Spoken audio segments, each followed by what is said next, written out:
Hello everyone, I am Ajit Kumar Pandey.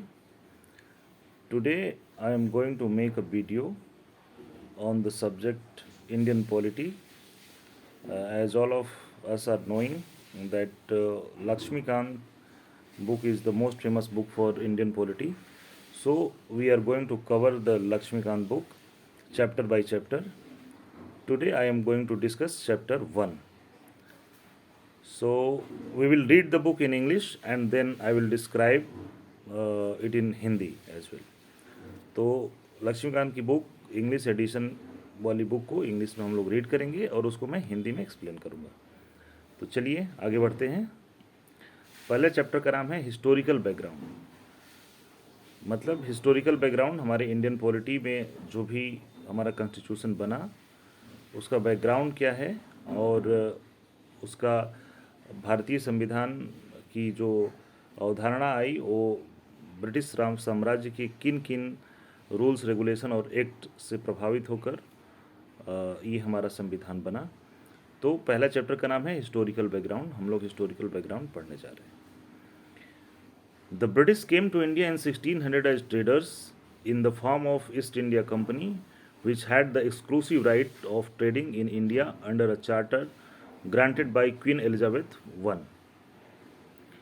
British अंग्रेज भारत में आए थे 1600 ईस्वी में व्यापारियों के रूप में और उनको एक विशेषाधिकार मिला था वहाँ की महारानी क्विलिजाबेथ प्रथम के द्वारा। In 1765, the company, which till now had purely trading functions, obtained the Diwani, that is right over revenue and civil justice of Bengal, Bihar and Odisha. 1600 ईस्वी में ईस्ट इंडिया कंपनी भारत आई थी, लेकिन 1765 में उसको दीवानी राइट मिले। दीवानी राइट का मतलब होता है कि उसे टैक्स कलेक्ट करने का अधिकार मिला।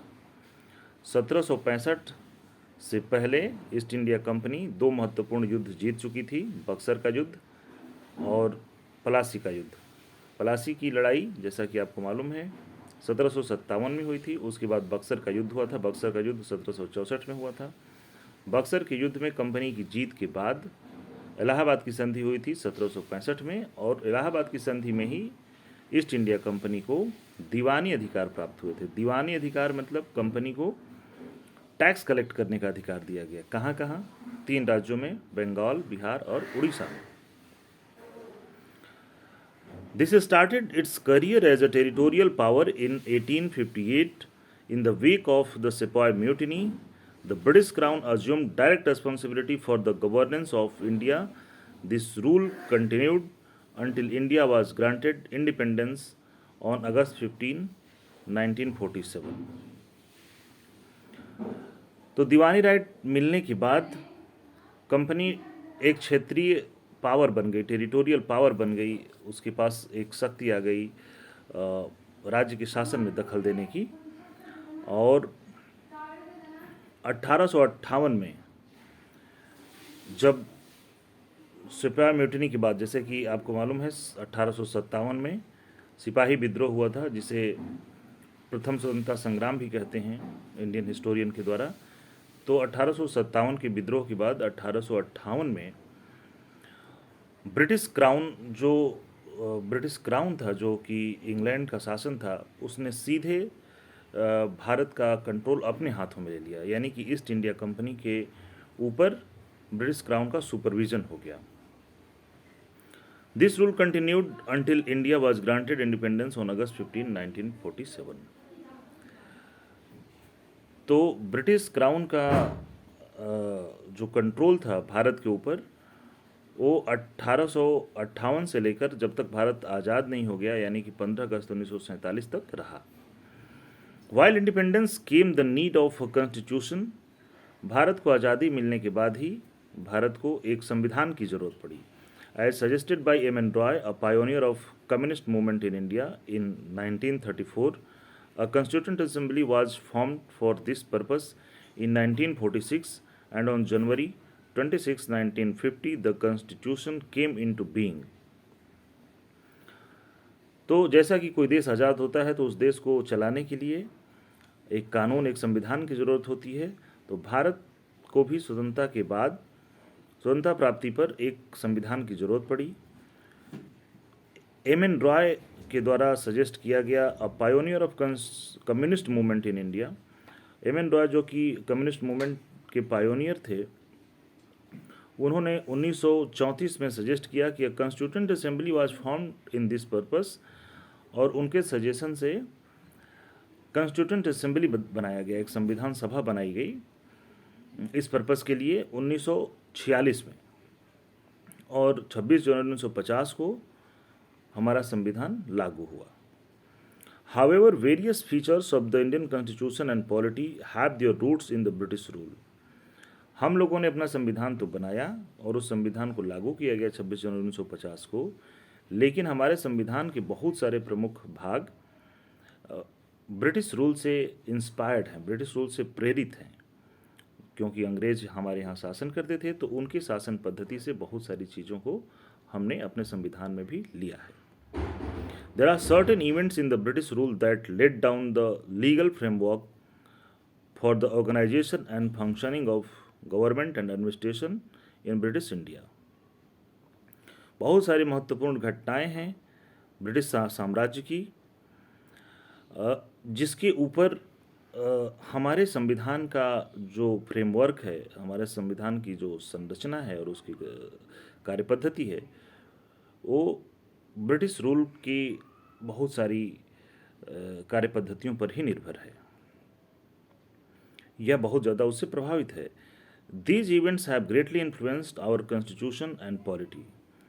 तो अंग्रेज़ों के शासन करने के जो तरीके थे, उससे हमारा संविधान काफ़ी प्रभावित है, और उसी प्रभाव से ही हमारा संविधान बना है, और हमारे आज के संविधान में भी वो सारे प्रभाव देखने को मिलते हैं जिन तरीकों से अंग्रेज हमारे यहाँ रूल करते थे। They are explained here in a chronological order. समयबद्ध तरीके से क्रोनोलॉजिकल ऑर्डर में उन महत्वपूर्ण घटनाओं और नियमों का हम जिक्र करेंगे जिससे प्रभावित होकर हमारा अपना संविधान बना है। तो चलिए हम देखते हैं कि कौन से महत्वपूर्ण नियम थे और एक्ट्स थे, रेगुलेटिंग एक्ट। तो पहला है कंपनी का जब तक रूल हुआ, कंपनी का भारत में रूल रहा 1858 से पहले, तो कंपनी रूल के दौरान जो महत्वपूर्ण नियम बने उनकी चर्चा करते हैं। पहला है रेगुलेटिंग एक्ट ऑफ 1773, 1773 का रेगुलेटिंग एक्ट।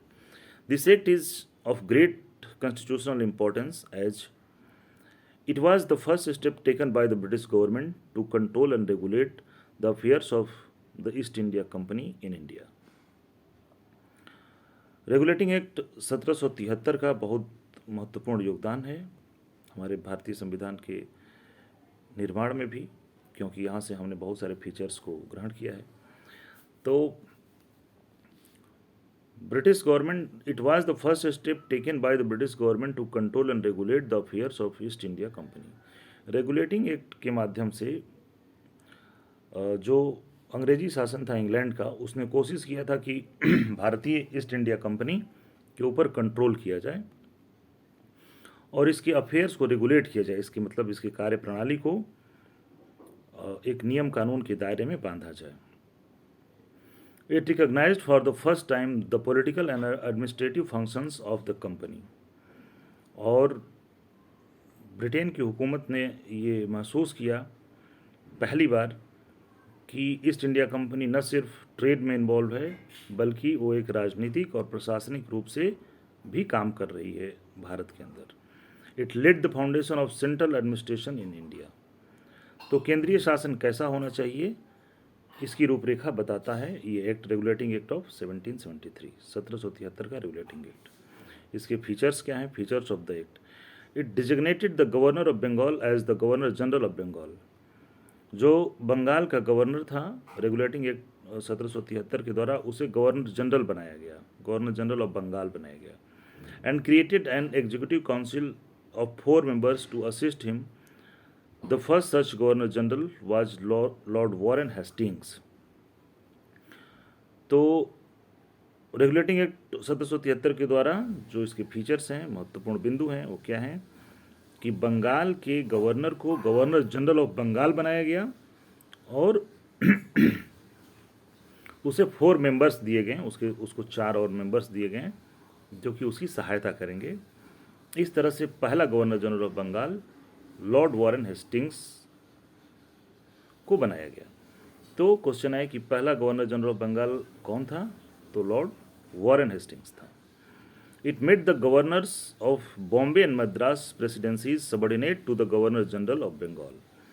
मद्रास और बॉम्बे के गवर्नर्स को गवर्नर जनरल ऑफ बंगाल का सबऑर्डिनेट बनाया गया। यानी कि मद्रास प्रेसिडेंसी में भी एक गवर्नर होता था, बॉम्बे प्रेसिडेंसी में भी एक गवर्नर होता था, लेकिन बंगाल का भी गवर्नर होता था। बंगाल के गवर्नर को गवर्नर जनरल ऑफ बंगाल बनाया गया। इसका मतलब कि मद्रास और कलकत्ता के गवर्नर बंगाल के गवर्नर के अधीन हो गए, सबऑर्डिनेट हो गए। यानी बंगाल का गवर्नर सुपीरियर पोजीशन में हो गया, उसको गवर्नर जनरल ऑफ बंगाल कहा गया, और बॉम्बे और मद्रास के गवर्नर उसके नीचे हो गए रैंक में। उससे पहले क्या होता था कि बंगाल, मद्रास और बॉम्बे तीनों प्रेसिडेंसीज के जो गवर्नर हैं वो समान पावर रखते थे। लेकिन इस 1773 के रेगुलेटिंग एक्ट के बाद बंगाल का गवर्नर ज़्यादा पावर में आ गया, उसे गवर्नर जनरल ऑफ बंगाल कहा जाने लगा। मद्रास और बॉम्बे के गवर्नर्स को उसके अधीन कर दिया गया। अगला पॉइंट देखते हैं। It provided for the establishment of a supreme court at Calcutta comprising 1 chief justice and 3 other जजेज। इस रेगुलेटिंग एक्ट के द्वारा सन 1774 में एक सुप्रीम कोर्ट की व्यवस्था की गई जो कि कलकत्ता में बनाया गया। कलकत्ता में सुप्रीम कोर्ट रेगुलेटिंग एक्ट 1773 के अंतर्गत 1774 में बनाया गया। उसमें एक चीफ जस्टिस होता था और 3 अन्य जज होते थे जो कि चीफ जस्टिस को असिस्ट करते थे। It prohibited the servants of the company from engaging in any private trade or accepting presents or bribes from the natives. इस एक्ट के द्वारा कंपनी के सर्वेंट्स को ये मना किया गया कि आप किसी भी प्राइवेट ट्रेड में इन्वॉल्व नहीं हो सकते। यानी कंपनी जो ट्रेड करती है ऑफिशियली, उसी ट्रेड में आपको कंपनी के सर्वेंट के रूप में आपको कंपनी को सेवा प्रदान करना है, न कि आप अपना कोई अलग से प्राइवेट ट्रेड स्टार्ट करते हैं। तो कंपनी के सर्वेंट को ये हिदायत दी गई कि आप अलग से अपना प्राइवेट ट्रेड नहीं कर सकते हैं और किसी भी राजा या नवाब से, किसी भी यहाँ के लोकल व्यक्ति से, भारत के, आपको कोई घूस या कोई गिफ्ट नहीं देना है। अगला, it strengthened the control of the British government over the company by requiring the Court of Directors, governing body of the company, to report on its revenue, civil and military affairs in India. तो British government, जो England का government था, उसके अधिकार को और बढ़ाया गया इस एक्ट के द्वारा, और कंपनी को बोला गया कि कंपनी में कोर्ट ऑफ डायरेक्टर्स रहेंगे। कोर्ट ऑफ डायरेक्टर्स रहेंगे। कोर्ट ऑफ डायरेक्टर एक बॉडी बनाई गई जो कि गवर्निंग बॉडी थी कंपनी की, और इस कोर्ट ऑफ डायरेक्टर को रिपोर्ट करना था इंग्लैंड में कंपनीज के जो भी अफेयर्स होते थे, रेवेन्यू हो, सिविल हो या मिलिट्री अफेयर्स, इंडिया में जो भी करिए आप, मतलब रेवेन्यू वित्त से संबंधित, पैसे से संबंधित, आर्थिक गतिविधियों से संबंधित, सिविल या कोई भी मिलिट्री, यदि युद्ध वगैरह करना है आपको, तो कोई भी भारत के अंदर यदि युद्ध करना है किसी राजा से, किसी नवाब से, किसी शासक से, या किसी भी तरह के एडिशनल टैक्स लगाना है, कुछ भी रेवेन्यू एक्टिविटी करनी है, तो उसका रिपोर्ट जो है आपको इंग्लैंड को देना होगा। ये रेगुलेटिंग एक्ट 1773 में इसकी व्यवस्था की गई। तो रेगुलेटिंग एक्ट 1773 पढ़ लिए। हम लोग आगे पढ़ेंगे पिट्स इंडिया एक्ट ऑफ 1784 का पिट्स इंडिया एक्ट। ये क्या है? In a bid to rectify the defects of the Regulating Act of 1773, the British Parliament passed the Amending Act of 1781, it also known as the Act of Settlement. तो 1773 के regulating act के अंदर जो कुछ भी डिफेक्ट रह गए उसको दूर करने का प्रयास किया गया आगे चल के। उसके लिए एक 1781 में एक्ट आया जिसको एक्ट ऑफ सेटलमेंट कहते हैं, और फिर the next important act was the Pitt's India act of 1784। उसके बाद जो दूसरा इंपॉर्टेंट एक्ट था वो पिट्स इंडिया एक्ट था, जो कि 1784 का था। अब इसके फीचर्स देखते हैं, पिट्स इंडिया एक्ट के फीचर्स क्या थे। Features of the act, it distinguished between the commercial and political functions of the company. Pitt's India act में जो ईस्ट इंडिया कंपनी के जो कार्य थे उसको स्पष्ट रूप से दो भागों में बांटा गया, कमर्शियल एंड पॉलिटिकल। उसने देखा कि ईस्ट इंडिया कंपनी न सिर्फ ट्रेड करती है बल्कि ये कमर्शियल एंड पॉलिटिकल दोनों भागों में व्यस्त है। यानी कि पॉलिटिकल जैसे कि ये युद्ध करते हैं, संधि करते हैं राजाओं से, शासकों से, तो that is political activity. Commercial activities में पैसे से संबंधित आर्थिक गतिविधियाँ आती हैं। तो पिट्स इंडिया एक्ट में आर्थिक गतिविधियों को और राजनीतिक गतिविधियों को दो अलग अलग भागों में बांटा गया। It allowed the court of directors to manage the commercial affairs but created a new body called Board of Control to manage the political affairs. Thus, it established a system of double government. जैसा कि हमने देखा था regulating act 1773 के regulating act में एक body बनाई गई थी जिसे बोला गया था court of directors.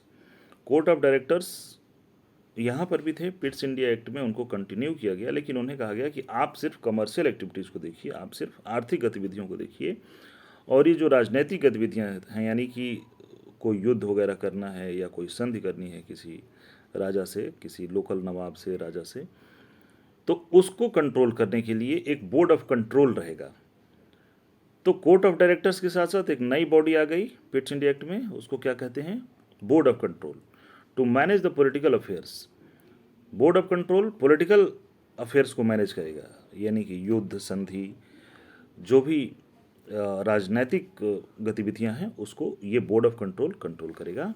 Thus it established a system of double government. इस तरह से डबल गवर्नमेंट का एक तरह से सिस्टम आ गया कि कोर्ट ऑफ डायरेक्टर आर्थिक गतिविधियों की देखरेख करेंगे, जो कोर्ट ऑफ डायरेक्टर्स की जो बॉडी थी, और जो ये दूसरी बॉडी आई बोर्ड ऑफ कंट्रोल, वो राजनीतिक विषयों की देखरेख करेंगे।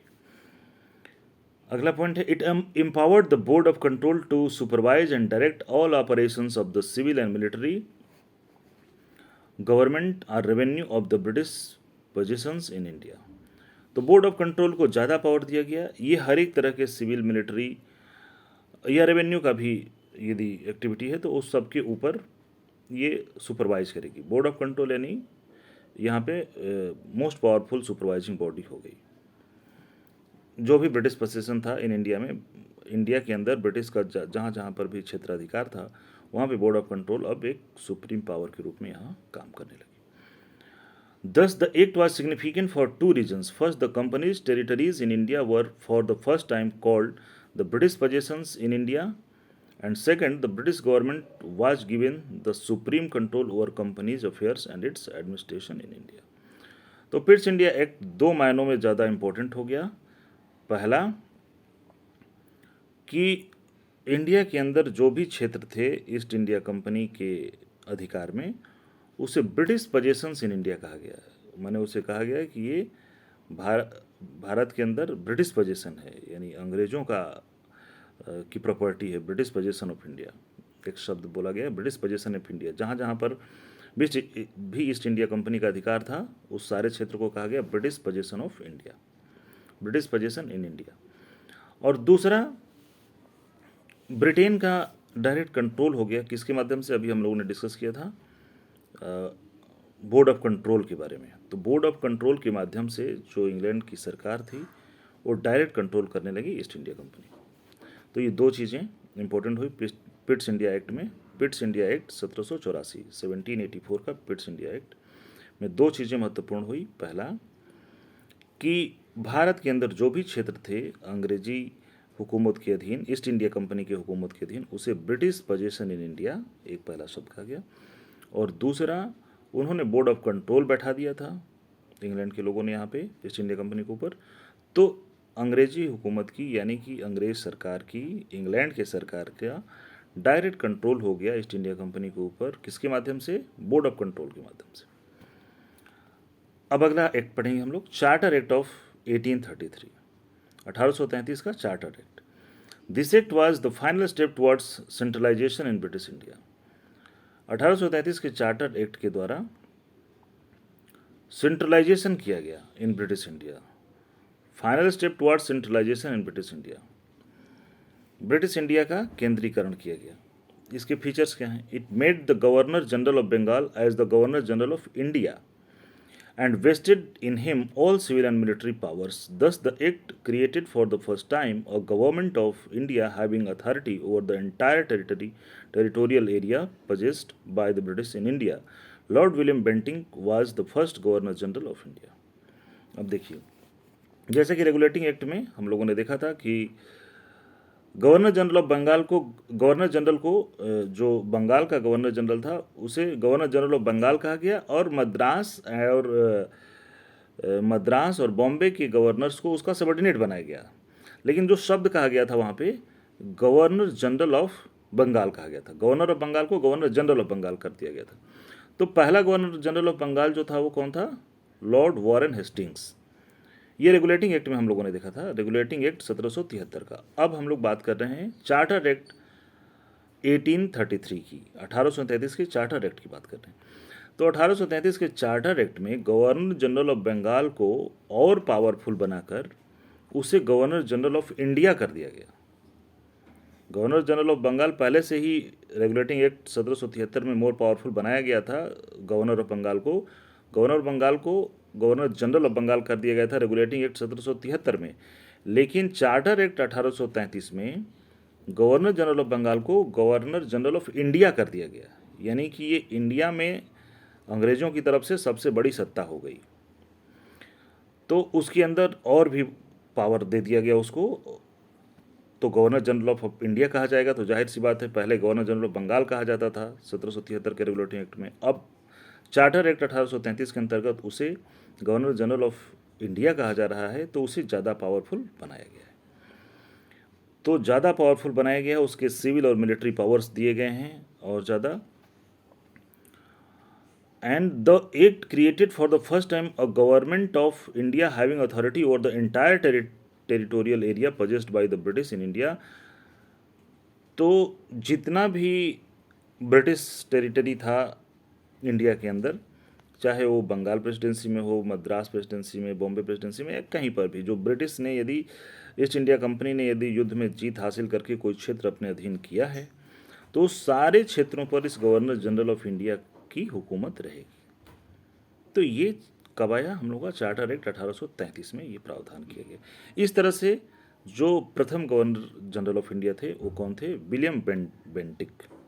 William Bentinck, Lord William Bentinck was the first governor general of India. Lord William Bentinck को प्रथम गवर्नर जनरल ऑफ इंडिया कहा जाता है। It deprived the governor of Bombay and Madras of their legislative powers. The governor general of India was given exclusive legislative powers for the entire British India.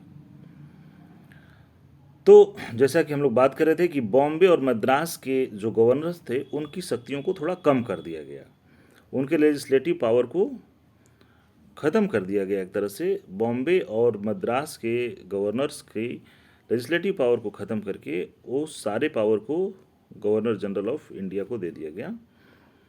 और governor general of India was given exclusive legislative power, उसके पास exclusive legislative powers था for the entire British India, संपूर्ण British Bharat के ऊपर। यानी British Bharat कौन सा है? भारत का वो सारे क्षेत्र जहाँ पर अंग्रेज़ों की हुकूमत है, यानी ईस्ट इंडिया कंपनी की हुकूमत है। ईस्ट इंडिया कंपनी ही यहाँ पर युद्ध करती थी और वही व्यापार भी करती थी, युद्ध भी करती थी। तो बहुत सारे क्षेत्र को अब तक जीत लिया गया था। 1833 तक आते आते उन सारे क्षेत्रों पर गवर्नर जनरल ऑफ इंडिया का राज होता था। और लेजिस्लेटिव पावर यानी कानून बनाने का अधिकार गवर्नर जनरल ऑफ इंडिया को दिया गया, और ये अधिकार governors of Bengal, governor of Madras और गवर्नर ऑफ बॉम्बे को नहीं दिया गया। लेजिस्लेटिव पावर नहीं दिया गया बॉम्बे और मद्रास के गवर्नर को, ये एक्सक्लूसिव पावर दिया गया गवर्नर जनरल ऑफ इंडिया को। The laws made under the previous acts were called as regulations, while laws made under this act were called as acts. तो रेगुलेशन और एक्ट में क्या फ़र्क है ये समझा जा सकता है यहाँ पे, क्योंकि ये 1833 का जो एक्ट आया था उसे एक्ट कहते हैं। चार्टर एक्ट 1833 1833 के एक्ट को चार्टर एक्ट कहते हैं। तो यहाँ के बाद जो भी नियम बनेंगे या यहाँ पर जो नियम बनेंगे इस एक्ट के अधीन उसे एक्ट कहते थे। उससे पहले जो नियम बनते थे उसे हम लोग रेगुलेशंस बोलते थे। तो रेगुलेशंस और एक्ट में यदि फ़र्क आए तो आप समझ सकते हैं कि चार्टर एक्ट 1833 के बाद के अंतर्गत या उसके बाद जो भी नियम बने उसे एक्ट कहा जाता था, और चार्टर एक्ट 1833 से पहले के जो नियम थे उन्हें रेगुलेशंस कहा जाता था। It ended the activities of the East India Company as a commercial body, which became a purely administrative body. It provided that the company's territories in India were held by it in trust for His Majesty, his heirs, and successors. East India Company के जो it ended the activities of East India Company as commercial body which became a purely administrative body. अब जो सिर्फ commercial activities के जो काम थे east India Company के, उसको ख़त्म करके उसको बोला गया कि आप एक प्रशासनिक बॉडी बन गए चार्टर एक्ट 1833 के अंतर्गत, और प्रशासनिक बॉडी बन गया। और it provided that the company territories India, और कंपनी के जो भी भाग हैं भारत के अंतर्गत, कंपनी के जो भी क्षेत्र हैं अब तक के जीते हुए, उसको कहा गया in trust for his majesty, his hairs and successors. मतलब कि ब्रिटेन की सत्ता के अधीन आपको काम करना है। तो उसके लिए शब्द है in trust for his majesty, his hairs and successors, ये बोला गया। यानी कि प्रशासन अब जो भी चलेगा इंग्लैंड के हिसाब से चलेगा। The charter act of 1833 the charter act of 1833 attempted to introduce a system of open competition for selection of civil servants and stated that the Indians should not be debarred from holding any place, office and employment under the company. However, this provision was negated after opposition from the court of directors.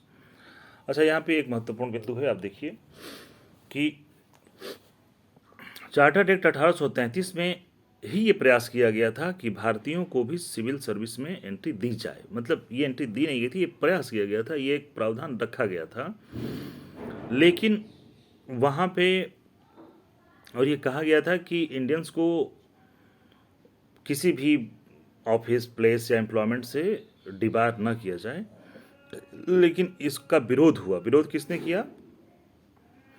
Court of directors. Court of directors ने इसका विरोध किया था। Court of director, आपको पता है कि court of director जो थे वो एक तरह से सुपरवाइजिंग बॉडी थी ईस्ट इंडिया कंपनी के लिए, कमर्शियल एक्टिविटीज़ को देखते थे। जो पिट्स इंडिया एक्ट में हम लोग पढ़े थे कि courts of director commercial activities को देखते थे, सुपरवाइज करते थे, और board of control political activities को सुपरवाइज करते थे।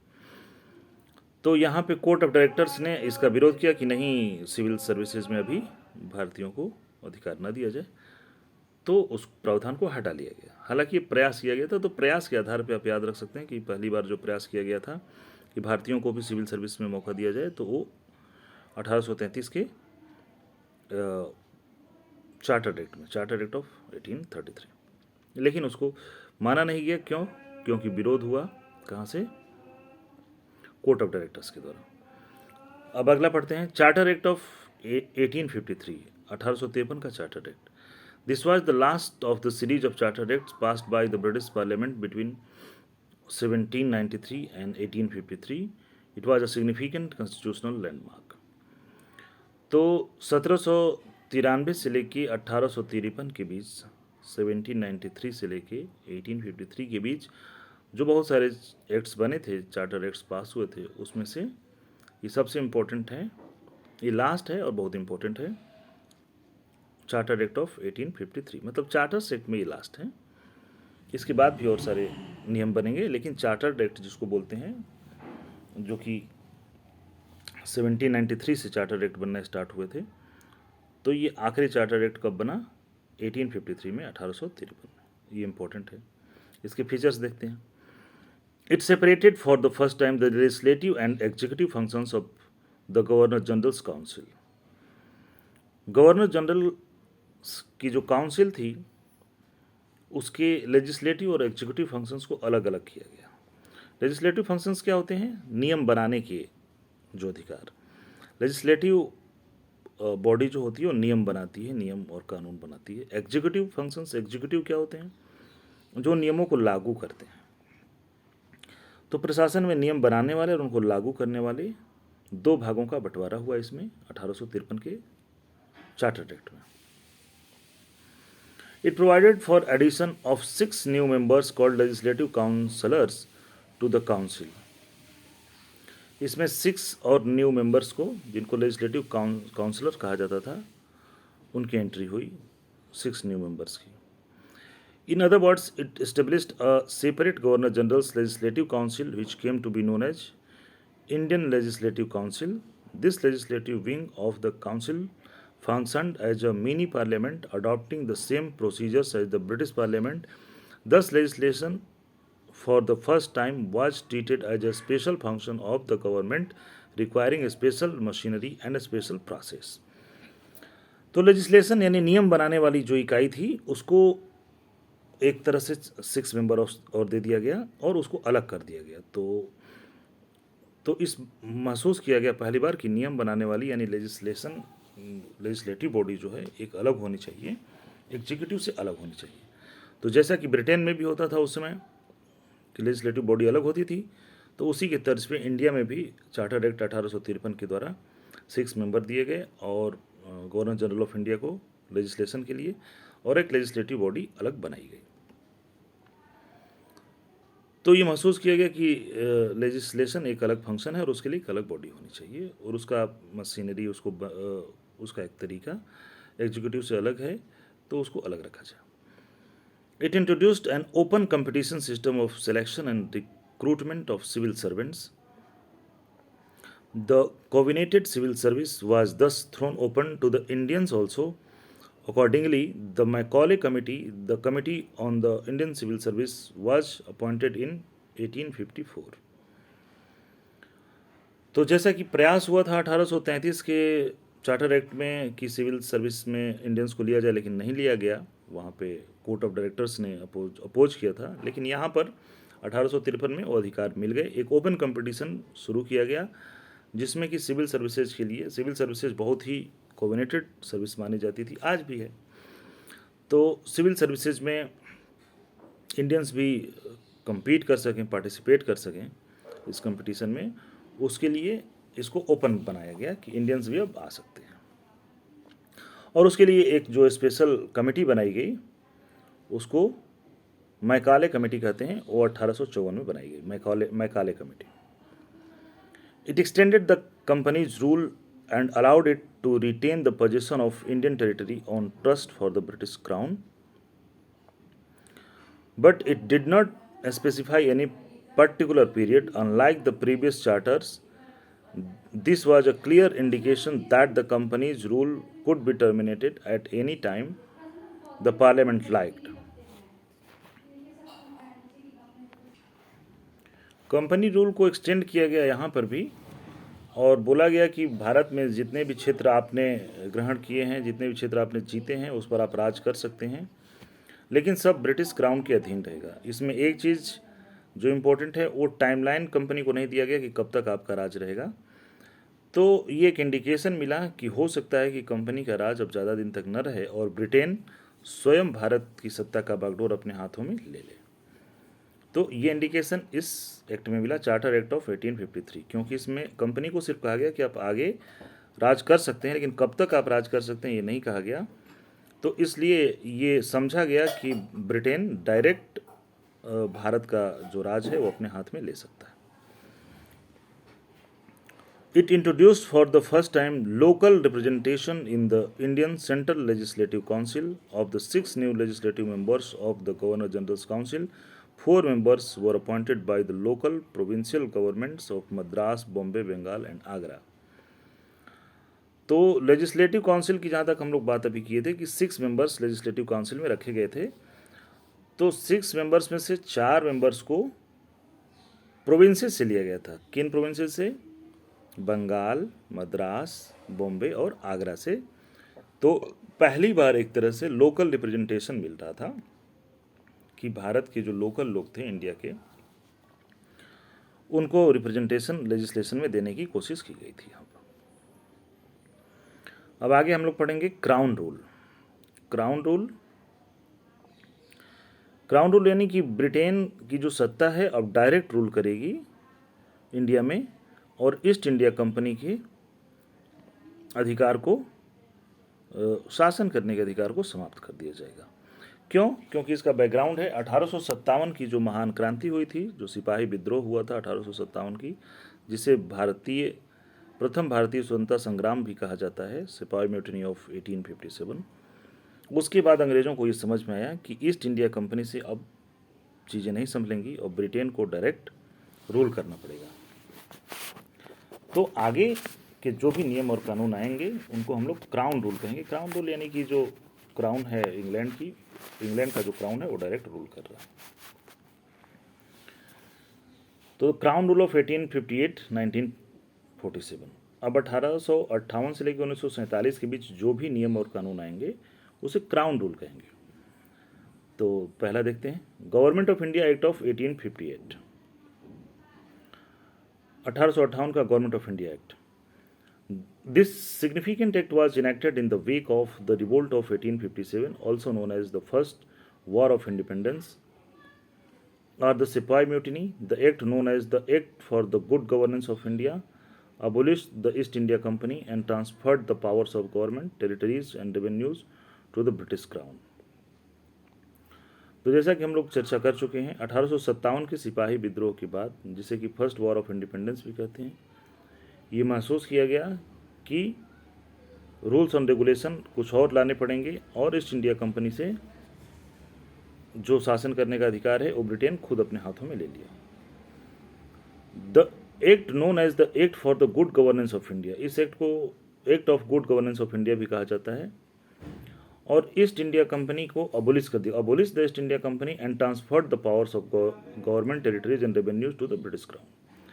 ईस्ट इंडिया कंपनी से सारे अधिकार ले लिए गए और सारे के सारे अधिकार, चाहे गवर्नमेंट के अधिकार हो उसके क्षेत्र की या रेवेन्यू की, रेवेन्यू यानी आर्थिक मामलों के, वित्त मामलों के, सारे अधिकार ब्रिटिश क्राउन को दे दिया गया। इसके फीचर्स क्या थे? Features of the act. It provided that India henceforth was to be governed by and in the name of Her Majesty. It changed the designation of the Governor General of India to that of Viceroy of India. He, Viceroy, was the direct representative of the British Crown in India. Lord Canning thus became the first Viceroy of India. तो government of India act 1858 के अंतर्गत क्या किया गया कि east India Company से सारे अधिकार ले लिए गए और ब्रिटेन खुद भारत का जो राज है वो अपने हाथ में लिया, और बोला गया, और जो गवर्नर जनरल ऑफ इंडिया का पोस्ट था वो पोस्ट ही ख़त्म कर दिया गया और उसका नाम कर दिया गया viceroy. Viceroy, governor general of India का पोस्ट समाप्त करके वायसराय का पोस्ट बनाया गया, और वायसराय को कहा गया कि वो ब्रिटिश क्राउन का डायरेक्ट रिप्रेजेंटेटिव है। और इस तरह से जो फर्स्ट वायसराय बने इंडिया में वो थे Lord Canning. Lord Canning was the first viceroy of India. तो तीन महत्वपूर्ण पद अभी तक हम लोग देखे केंद्रीय स्तर पे, सेंट्रल लेवल पे। पहला देखे governor general of Bengal. Governor general of Bengal, जो first governor general of Bengal था वो कौन था? Lord Warren Hastings. Lord Warren Hastings first governor general of Bengal था। फिर हम लोग देखे गवर्नर जनरल ऑफ इंडिया। तो first governor general of India कौन था? Lord William Bentinck.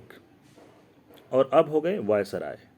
1858 के गवर्नमेंट ऑफ इंडिया एक्ट के दौरान गवर्नर जनरल ऑफ इंडिया का पोस्ट खत्म कर दिया गया और वायसराय का पोस्ट बनाया गया। वायसराय को कहा गया कि direct representative of British crown है। तो फर्स्ट वायसराय जो बना वो लॉर्ड कैनिंग बना। It ended the system of double government by abolishing the board of control and court of director. तो बोर्ड ऑफ कंट्रोल और कोर्ट ऑफ डायरेक्टर जो अभी तक चलते आ रहे थे उनको ख़त्म कर दिया गया इसमें 1858 के गवर्नमेंट ऑफ इंडिया एक्ट में। It created a new office, एक न्यू ऑफिस बनाई गई जिसे सेक्रेटरी ऑफ स्टेट कहा गया। Secretary of state for India, wasted with complete authority and control over Indian administration. The Secretary of State was a member of the British Cabinet and was responsible ultimately to the British Parliament. तो secretary of state for India बनाया गया 1858 के government of India act के दौरान। और कौन से दो ख़त्म कर दिए गए सिस्टम, बोर्ड ऑफ कंट्रोल का और कोड ऑफ डायरेक्टर का ख़त्म करके एक secretary of state for India बनाया गया। Secretary of state of India को इंडिया के अंदर एडमिनिस्ट्रेशन का पावर दिया गया, कंप्लीट अथॉरिटी इसी को दिया गया, लेकिन इसको रिपोर्ट करना था ब्रिटिश कैबिनेट को, और ब्रिटिश कैबिनेट और ब्रिटिश पार्लियामेंट के प्रति ये रिस्पॉन्सिबल था। It established a 15-member Council of India to assist the Secretary of State for India. The council was an advisory body. The Secretary of State was made the chairman of the council. अब 15 member का council बनाया गया to assist the secretary of state of India. Secretary of state of India को assist करने के लिए 15 members की council भी बनाई गई, और काउंसिल एक एडवाइजरी बॉडी थी, वो सलाह देती थी secretary of state of India को, और secretary of state of India इस काउंसिल का चेयरमैन था। It constituted the secretary of state in council as a body corporate capable of suing and being sued in India and in England. It constituted the Secretary of State in Council as a body corporate capable of sowing and being sowed in India and in England. तो जो ये body थी secretary of state in council की, उसको उसके ऊपर मुकदमा भी चलाया जा सकता था इंडिया में भी और इंग्लैंड में भी। तो इसके ऊपर कंट्रोल था ब्रिटिश क्राउन का। ये ऐसा नहीं था कि ये ऑटोक्रेटिक जो मन में आया वो कर सकते थे। तो इसीलिए इनको ये कहा गया कि आपके ऊपर मुकदमा भी चल सकता है इंडिया में भी और इंग्लैंड में भी। The act of 1858 was however largely confined to the improvement of the administrative machinery by which the Indian government was to be supervised and controlled in England. It didn't alter any substantial way the system of government that prevailed in India.